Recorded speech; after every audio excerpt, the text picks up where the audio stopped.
Oh, man, no be small thing. This one shock everybody that PDP is bringing Jonathan and KWAN KWASO. Hey, see combination. Like, seriously, everybody is in serious shock. These politicians, you never can tell what they are up to.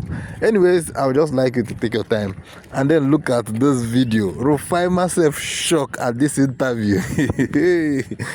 PDP, power to the people. Anyway, let's watch this video and then let's hear and examine what they say. Please don't forget to make your comments respectively on the comment sections. Thank you very much. I'll be right back. Let's analyze this. And some people are saying the North will favor it. I'm like, if the North will favor it, hypothetically, I'm not saying the North will favor it because some people are saying the North will favor it, but if they favor it, what is it now that all of a sudden they see in Jonathan now that they didn't see in 2015? Well, the most immediate is because whether we like it or not, the campaign has started. Two, whether we like it or not, politicians on all sides, I think, in my opinion, are desperate. Desperate for the right team, desperate to appeal to the voter, desperate for relevance, and so on. So it's not new. We have seen this kind of movements before in other elections, all kinds of permutations, all kinds of combinations. What is probably surprising is to say the North will support this or the South will support that and so on. These are all speculations. What we do know is that all the political actors or the major political actors are in this race, and everyone wants to sell their point of view and so on. Whether or not this will pan out, I think it's speculative. When you say the North, when you say the South, we are not talking of the people. I think we are talking of the politicians and their desire to win elections and so on. But certainly it's interesting to see the extent all parties are going to pull support to bring whoever they think is a heavyweight, quote unquote. So these are interesting times, but we wait to see. I personally think it's a long way to 2027, but of course, desperation is pushing a lot of people into all kinds of combinations and choices. I'm glad you reiterated the fact that we have a long way to go until 2027, but unfortunately, these are the conversations that are happening as politicians continue to strategize behind the scenes. Now, one major conversation that's happening is the issue of the one term, serving 4 years, of which Peter Obi has come out and made a vow with the people and made a promise that he would only serve one term. So some people are saying that, well, Goodluck Jonathan is preferable because he's only entitled to one term constitutionally. Do you think that this gives Goodluck Jonathan a competitive edge in terms of becoming more appealing to those in the North who feel that in 2031 the rotation must be respected and brought back to the North? So, sir, let me just make my sorry, sir, if I may just make my question clear. Why would Goodluck Jonathan be attractive to the North? I don't know whether he is attractive or he is not. I think these are permutations and campaign being pushed by politicians. I don't know if Goodluck Jonathan will be attractive to anybody, except if he comes out and says exactly what they have for the country and will wait for the voters to see if that is true. But so far, I think most people are just speculating on whether which part of Nigeria will support which candidate or not.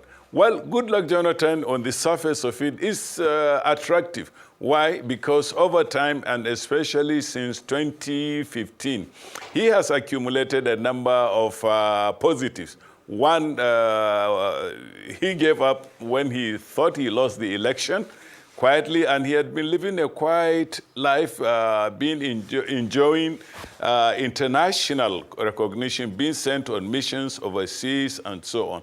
And of course, some of the baggage he carried on to 2015, or people thought he was clueless and so on. The development since 2015 seemed to favor him, and so on. So he looks attractive. But I think there is still a long way to go for him to sell himself. Let's not also forget that in the bill up to 2023, there were wide speculations that the APC was wooing Goodluck Jonathan to bring him into the fray to stand for election as if he was, quote unquote, forgiven by the same APC that vilified him. In the long run, it did not work out.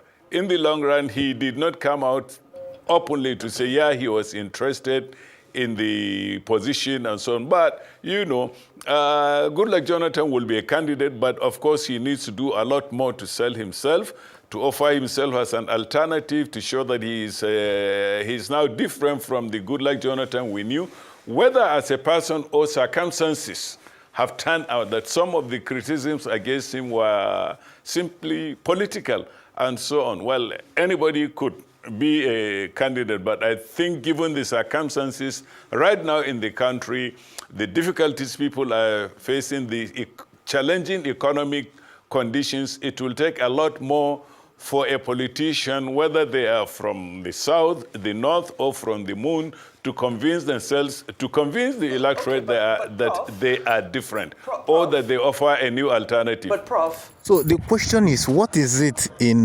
Jonathan that the North, or even the Nigeria as a whole, did not see since 2015? What is it that they saw that they did not see that they are seeing now in him, that they now want to bring in? Now it just gets to tell you that it's just political. You just these guys, they brought in Boko Haram, banditry, and everything just to distort this guy's government. Now, why are they now interested in him? And Jonathan accepting to run under the same platform is still questionable. See, we just really need to think about these things. What is it that they are seeing in him now that they did not see since 2015?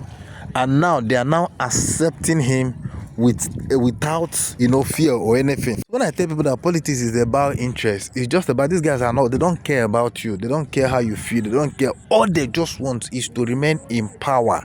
All they just want is to be in this position just so that they can keep enjoying. And Nigerians really need to wake up. You can't continue to allow these politicians to keep playing on our mind and keep playing games.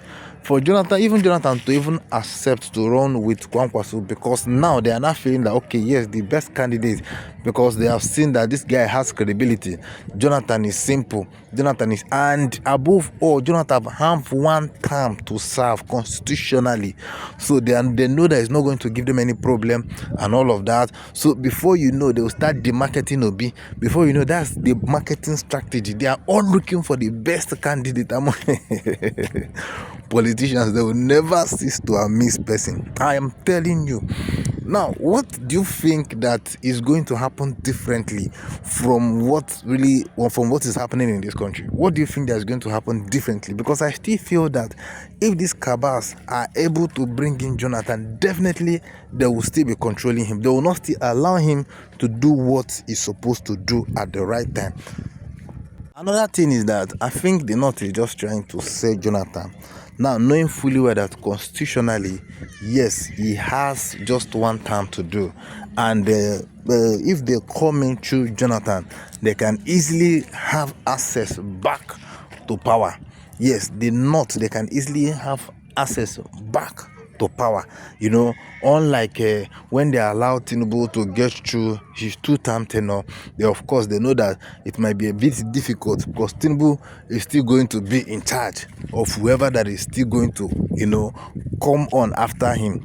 And all these things are just strategy, all these things are just plan, all these things are just what they are calculating. These are just the political move.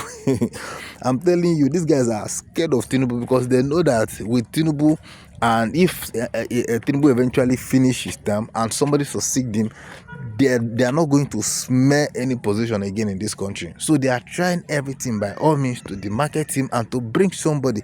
If you see not they run kata kata kiti kiti like this, there is something behind it. I am very, very certain that there is something behind it. So that is, they are not just doing it like that. They are not just supporting anybody just like that. Even Obi, that they are even running after him, it's not just like that. They are doing it because of interest.